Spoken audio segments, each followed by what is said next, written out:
organisasi bajingan. Tulis saja bajingan. Gus Dur itu buta mata juga buta hati. Gus Dur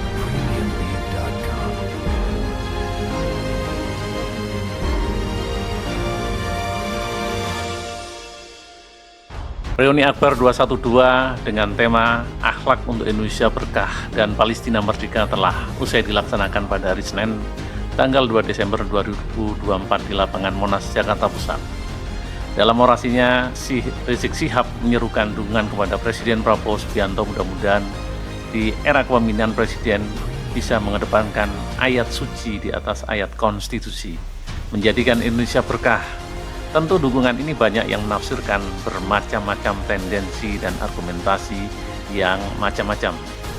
Kilas balik Reuni 212 adalah agenda tahunan yang digelar untuk memperingati demonstrasi besar-besaran pada Desember 2016 lalu, kawan, yang bertemakan Aksi Bela Islam. Kala itu ribuan simpatisan FPI berkumpul di lapangan Monas untuk menuntut saudara Ahok dihukum atas pernyataannya yang menista agama dan meresahkan umat Islam di Indonesia.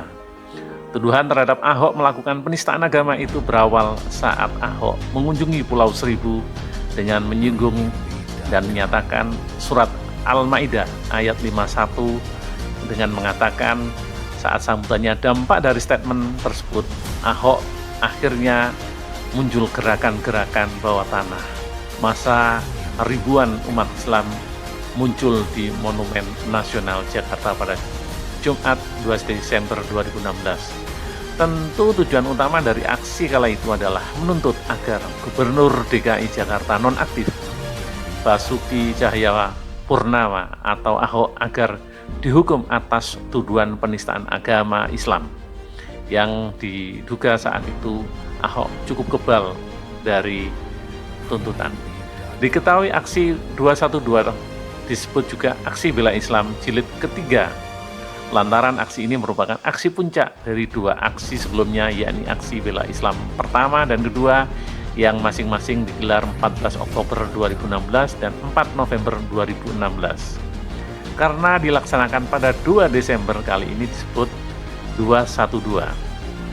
Perlu dicermati dalam pidatonya di Kepulauan Seribu tanggal 27 September 2016 kala itu, Ahok menyinggung terang-terangan lawan politiknya menggunakan ayat Quran dalam surat Al-Maidah untuk mengalahkan dirinya. Adapun ayat yang dimaksud adalah ayat 51 soal kepemimpinan Islam dilarang dari kalangan non-muslim, dan hal tersebut sangat merugikan keberadaan Ahok. Gerakan politik tentu mengandung unsur politik. Aksi Bela Islam, konservatisme, dan fragmentasi otoritas keagamaan menjadi lebih besar dari sekedar isu agama.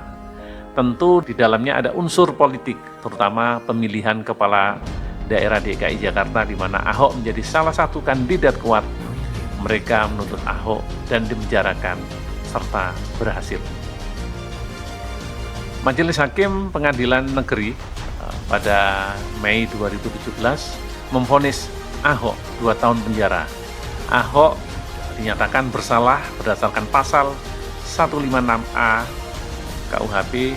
Hukuman ini lebih tinggi dari tuntutan jaksa, yaitu 1 tahun penjara dengan masa percobaan 2 tahun penjara. Sahabat hukum, artikel ini berupaya memahami eksistensi Forum Pembela Islam yang disingkat FPI dalam konteks gerakan Islam, dan pemahaman terhadap gerakan FPI menjadi penting sebab keberadaan FPI termasuk gerakan politik berbasis nilai Islam yang tentu sangat berpengaruh secara politik di Indonesia. Pemahaman terhadap FPI perlu mengkaji dari segi tipologi pemikiran politik, sebab itu akan menjadi alasan FPI selama ini bergerak sebagai gerakan politik.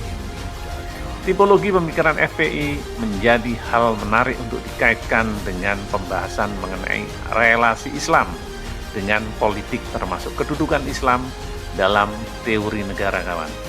Demikian paparan, semoga bermanfaat. Salam juang, fiat justisia ruakum.